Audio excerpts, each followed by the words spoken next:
And this is definitely some Braids action. Well, Braids will definitely shine this game, shares the type. So let's make sure that we get some value from this token. We basically traded this for 2 cards, and that's a good start.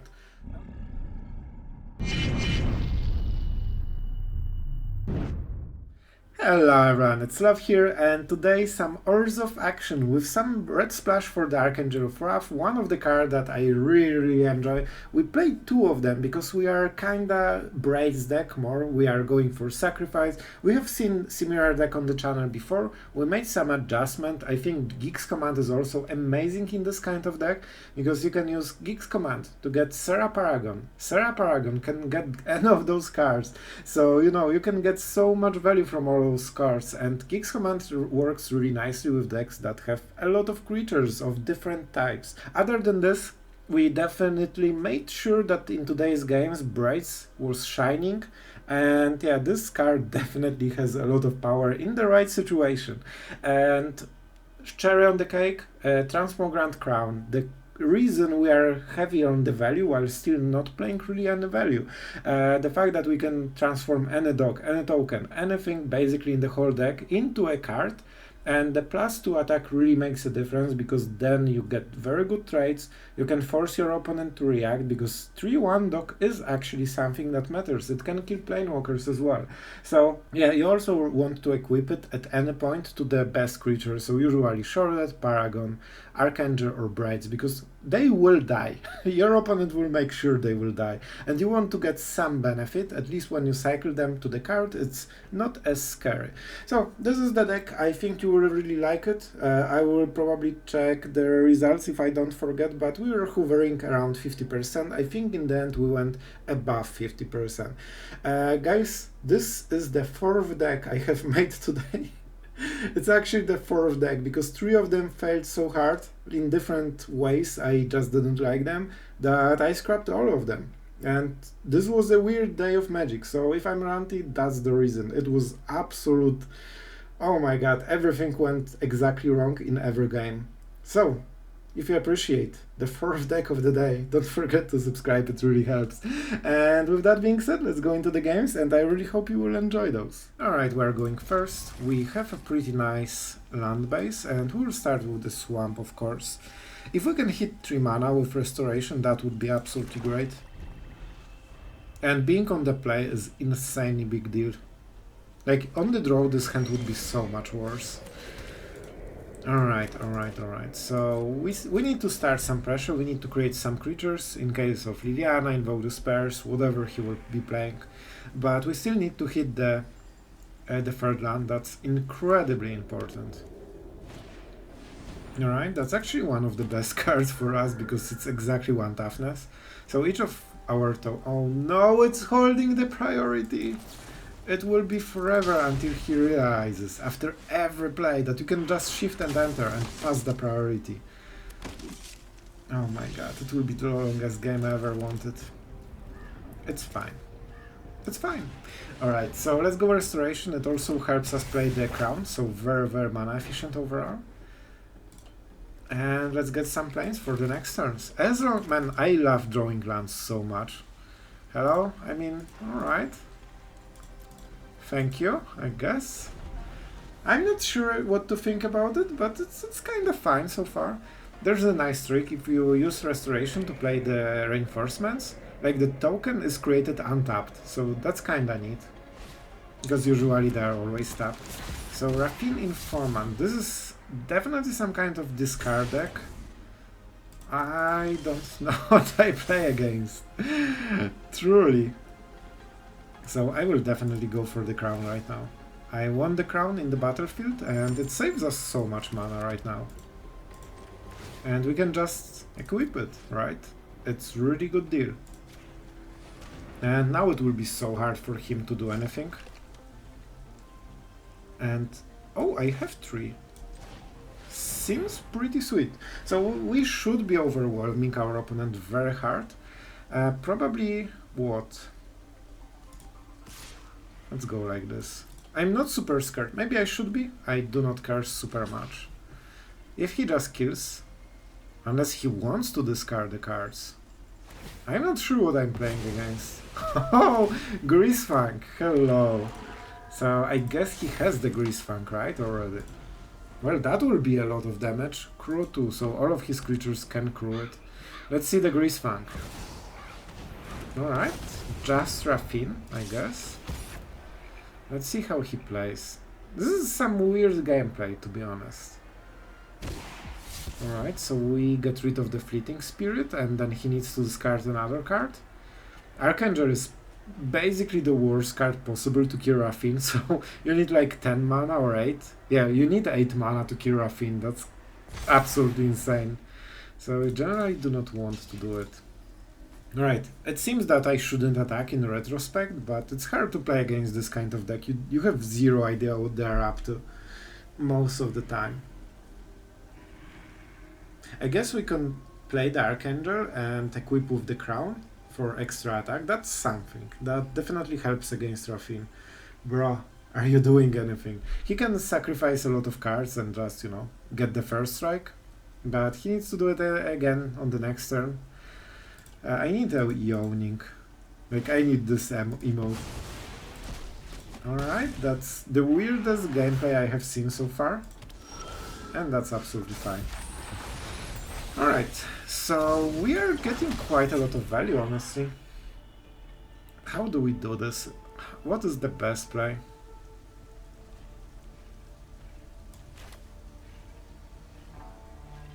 I think this is pretty good overall.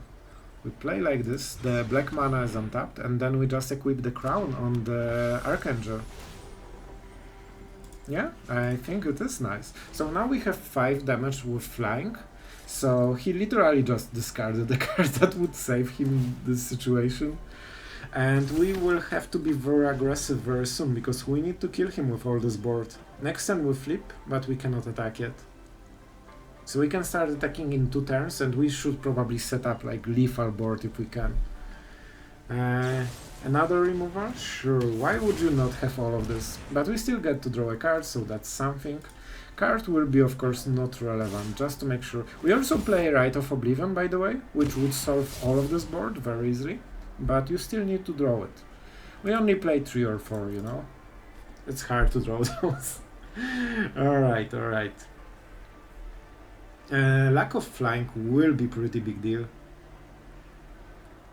However, the Fleeting Spirit is not the best case. I think we block with Architects of Restoration. If you can lower the amount of creatures he has, it's really devastating to Raffine passive. Like, he needs a lot of creatures. I like the combo with Fleeting Spirit and Raffine though, because you always have stuff in the graveyard, so you can easily activate the first strike, and you know, even discard. Well, that's not a lot of power. So I guess we do it like this, right? This should be fine. We get the token from the Architect, which is, you know, something that might matter. And let's see what he does. He has only 2 cards. He was super like wasteful with his hand. It's cool to use those cards like for 0 mana to save your creatures, but at some point you lack them, and then you think, was it worth it? I mean, we have empty board and Raffine. And 1 card? Honestly, like, we are doing pretty fine here. I do not want to spend so much mana, so let's go like... No. I need the Braids, so... Probably like this, right? Alright, now we pay the black mana. We activate the Crown. We equip a whatever, basically. And we say go, I guess. Yeah, everything is with flying, so we just go for maximum damage. Alright, we end the turn. We draw a card with the Wedding Announcement, and now we go with the Braids. To be absolutely honest, yeah, I think it's still worth it. This way we draw a card. And he won't be sacrificing stuff, but it's 2 damage to his face. So he won't be able to write. Finally, this is the card we wanted. This single Gix Command absolutely wins us the game in so many ways. So he made basically all the blunders possible. And he's rage quitting because he lost. We can also put the counters. He doesn't even know that we have even more creatures. This is a 4/4, so that's a really big deal. And we just use Gix Command to force him to sacrifice a creature. So, you sacrifice a creature, and then we put 2 counters on something. That should do nicely. So, it should go through. And 2 counters go to the, you know, some lame. Up to 1. Sure. That was weird prompt. And then we equip the crown for the maximum damage. We go like this. And we press the orange button. And that's absolutely great, because Settle the Wreckage is not in this format, thankfully.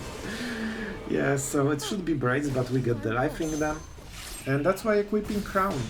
Pretty important stuff. Alright, we are going first with some dogs. Man, dogs early game on the play are just so amazing. And we are playing against Let's Go 19. I have a bad feeling about this one. Alright, Grixis, you know what? I was wrong. I'm fine with admitting it. Let's go with the dog. It benefits a bit more from the wedding announcement. You want something in the board already. You know, the 1 damage doesn't matter too much, but it makes Liliana awkward, things like this. They might have made the spear, not the biggest fan of it, but if they have it, it's always a good card. There's nothing you can do about it. And of course, we hit the make disappear. Why would you open without this card? Well, definitely irritating as hell, but let's see how many they have. There's nothing. Alright, so we can go for this one. I don't trust the guy that he didn't draw another one. Like, he's definitely playing like he drew one. Let's equip the dog. Even if he kills it in response, we don't get the card. It means that we forced him to use his full removal on a dog, right? So a bit more mana inefficiency just to get some extra value. And as you can see, now we have 5 mana. So it means that we go around Make Disappear. And even though our opponent is having a really great draw so far, we are trying to make it at least awkward. The first Make Disappear was game deciding, by the way. But I think we can still, you know, work around it. Especially if he plays like this. You answer the ability, this way they have never moment when they can use the card. Just in case. They wouldn't because they don't have mana, but, you know, just making sure about it. And even though, I mean, we can deal extra damage. He's tapped out, so first we equip right like this. We deal some extra damage. Now we re-equip it on the Sheoldred, because guess what? Sheoldred is a creature that really likes dying. It seems that our opponents usually consider him, I need to kill this card. Or her. Man, I will never learn. So yeah, he's at 14. Pretty good. Rite of Oblivion, definitely not the biggest card right now, but as long as we can milk the crown for some value, we should be okay. And with this, even the tokens will be super scary. 1 token can be a 4/2, rest 2/2, so that's quite a lot of power. But we need to make it work. With Rite, there's also this neat interaction that you can pay the sacrifice effect and be guaranteed to draw a card. Is there a black? Yeah. But it's a good card to discard, basically. Probably the best one.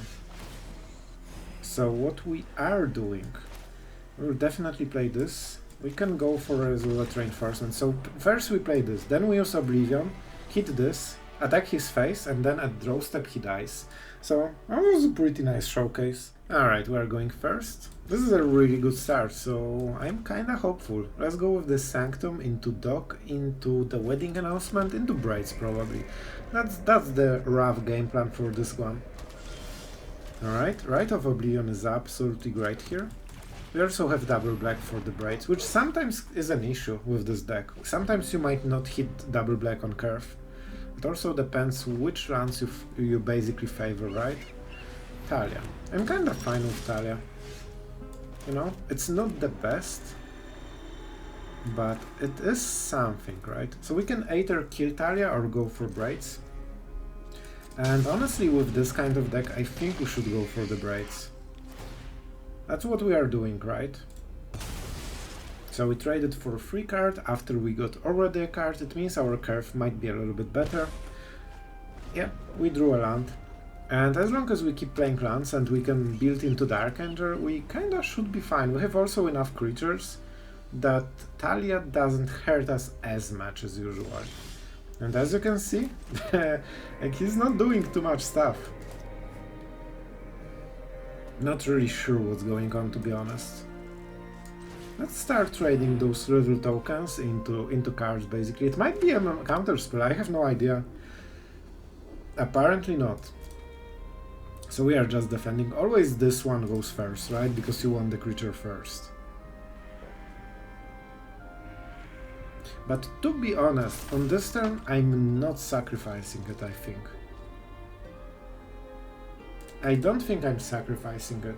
I want as much power as possible, as quickly as possible, because as you can see he has creatures, he just didn't use them. And when this flips, all of our creatures will be super important, but we need to survive until then. Until then. It's still tricky, but I think we have decent shot. The veteran is absolutely strong here, but Braids is giving so much fodder. Yeah, basically thanks to Braids we can ignore all those attacks for quite a long time. Alright, pretty interesting. I honestly think that it should be this. This will be super hard turn. I'm playing very greedily, but I need my planes. I don't want to fall behind. We might even sacrifice Restoration if we really care, but not sure if that's the good play, honestly. So this is our land. So we invest quite a lot into developing, as always. So next turn we flip everything. That's a big deal. What is this? Resolute Reinforcements, I guess. Do I sacrifice a land or Restoration? We can get the Crown next turn, then we get a Ganjo. Yeah, I think it's such a mana investment that you just don't want to sacrifice any of this. As you can see, he's dealing a lot of damage. Let's see if he has another Lord, because that will be scary. You know what? Morel is actually the least scary of all the things that he has. Do we want to discard? Absolutely. Yeah, I think it's the Crown. We could also go for the Dock, and honestly, Dock is a bit better here, I feel. Even though the Crown is a really good card. So, first things first. Talia, the most annoying creature in Magic. Please, go away. For real. And then we can kill Morel, right? I think that's a good deal. Now we do not attack, of course. And now we actually, I feel we can go for the trade. We have enough power in the board. We are at 16. Oh, and he's starting to trade. Alright, alright. I like it. So even though we scale quite good with all this stuff, he scales a bit better, so 1 for 1 is okay for us. Alright, no Braids. That's an interesting choice. I would probably go for the Braids. And I mean, my friend, this is the start of the end. Now we go with the Archangel, that will be huge right now. But Sloth, it won't kill the Brutal Qatar, it's 3 toughness. Nah. Alright, of course the buff is gone, so it means that Brutal Qatar is back to 2 toughness. And do we want to pressure him? Yeah, because our cards are simply better. To be honest, our stuff is better. Yeah, we will just sacrifice land, of course. That's the solution. We only need 1 red mana. Is he rage quitting? Did we again make soldier deck rage quit? I mean, guess what? We got the full rope. Can we make it in time? Yeah, I think it's kinda okay. Alright, no explosion yet, but it will be very close. We do not sacrifice anything, our creatures are better, so I'm sure that we will get another full row, because if you are playing soldiers, remember, you need to be so annoying that nobody wants to play Magic with you. I mean, what a surprise! Full rope! Up, up, up, more like down, down, down. And there's something magical about going, you know, net deck the best deck in format and still losing with it. This is actually what we want to do. So we are on the play with a lot of creatures and some Braids action. Let's see how good our opponent opening will be. Tapland, you actually love to see it. And you know what? In this particular situation, you want to main phase it, because the only way to answer with, you know, card for card is make disappear. So if he played an untapped land, he could counter it. And if he has removal, he can only remove one of those. So you always get the free value, right? As you can see, pretty neat. Pretty neat. And this is definitely some Braids action. Well, Braids will definitely shine this game. Alright, do I want to sacrifice the land? Like, not really, right? If you do, may sacrifice shares the type. So let's make sure that we get some value from this token. We basically traded this for 2 cards, and that's a good start. Now he needs to kill the Braids. We already got some little value, but we can start flooding our opponent with more value. So definitely a dog, just to start things. And I mean, we're just flooding the board with those little creatures until he cannot handle those. Like, we are trying to be as annoying as possible, and we are definitely great at it. And Crown is absolutely amazing here. This is exactly what we needed. If he answers with removal, we don't care. Smorg. And let's play more dogs. As long as we have one more, we are kinda fine. Gix Command is absolutely amazing, so we have really good graveyard. So this is a 3 for 1 basically. That's fine, that's all in line with what we expected. And we just do it all over again, and that's the planes. He stepped out. We develop every single turn, we get more stuff, more and more, and now we have the crown on the new creature. So we are basically getting more and more value, even though he's a control deck.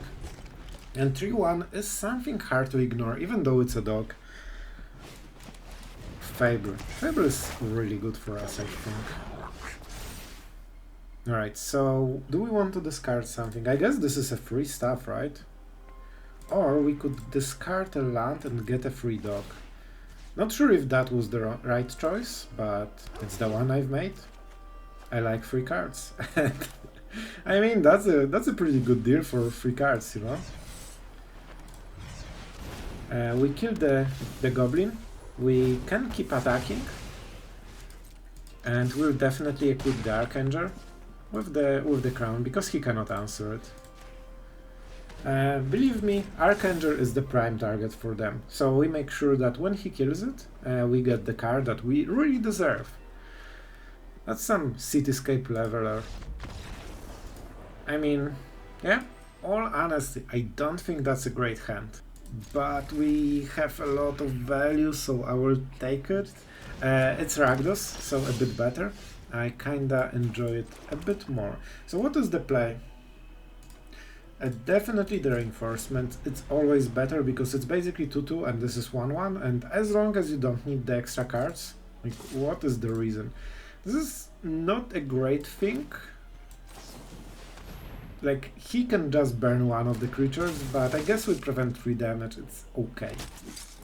And it also means that Restoration will get a little better deal, and he also needs to pay mana, so you know, it's never perfect, but it's definitely slowing him down quite a lot. He basically wasted a card to answer a card, and we negated 3 damage, so even though it's the worst case, it's still basically even so far, right? Misery's Shadow, this is actually kinda scary for us. I have to say it, and I will. Yeah, let's get rid. I think we can survive until it transforms, so that will be helpful. Yeah, we definitely have cards to answer the situation. The question is, will we draw them? Well, that's pretty scary. Especially that was exactly the play we wanted to do. So not very fortunate. We really wanted those extra creatures. So a lot of damage, but we'll get rid of the dog. And the dog will be here. Even though it cannot block this turn, it will draw a card, it will get us ahead in some way, so it's actually not the worst. I mean, we don't have time. The big reason I wanted this play is that we need to protect Sheoldred from Invoke. I guess he has double red, so it means he cannot play it on curve. But I would be scared to block, honestly. It's just hard thing to do, honestly. And I think we have to. We have to play like this. So we take some removal, we trade 1 for 1, accept the removal, so it's still advantageous for us, but, you know, Sheoldred is incredibly strong card, so like even 2 for 1 is kinda okay, especially when it gets exiled. But now we have the restoration thingy, so no, like we can start making some plays. Archangel would be absolutely amazing here. So it should be like this, I think. We equip the dog, and then we can go Resolute Reinforcements in order to, you know, trick him a little bit. It will be hard, we are at 8, and the Misery's Shadow is actually way more annoying than it seems, because when stuff gets exiled, the Crown, I believe, doesn't draw card, dies, and it's exiled, it doesn't die. So we actually need to get rid of Misery's Shadow as soon as possible. We also need to make sure that Invoke Despair is a thing. He has only... Alright, it can buff from the colorless. It's not Nantuko Shade. It's the new type of shadows. I will count the damage, so yeah, will be a bit hard, in all honesty. It will be kinda hard. So if I block this, he needs to pay 2 mana just to not lose it. I'm not exactly sure, but I think it's good enough. We basically slow him down quite a lot. He loses the underdog, we get the token, so we have very good trades and very good deals, even though we lose one of the creatures. And the fact that we get extra 2 tokens means that we only need to invest 1 mana into getting basically the same effect next turn. And it means, alright. Yeah, I still forget it's not black mana. It's so weird that Shade can, you know, pump from the colorless. Still, it's okay. Like, we got some value, we got the token. Alright. Menace is annoying, but we'll have enough creatures to hopefully make it work. And he needs to pump the mana every single turn, right? Yeah, you can end the turn. you can press, you know, the next phase button. It helps. Alright. Alright. So what is the play? I think this is a start. We can draw so many cards that will absolutely change the gameplay. All we need is 1 Archangel, honestly. Braids. Alright. Braids is something, that's for sure. And we'll definitely equip. Not sure where. Is it the Architect? So the Architect can block the Shadow? This will kill it, right? This will kill it. On the Braids, I don't really want to. I think this is the play. It's weird because we, for example, could sacrifice a creature, get a card, but we are so pressured that I don't think it's worth it. We will attack with the Architect though. It's some nice damage. We get a good value, good token, and it has Vigilance, so we don't lose anything literally. Alright, maybe next time we can pressure our opponent. Alright, so now I will actually sacrifice something. It will be token. The 2 damage already matters quite a lot.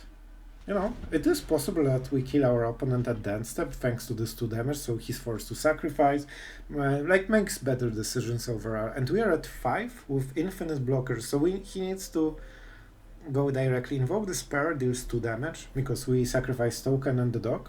Yeah, guys, I think we're making Rage Quit everyone.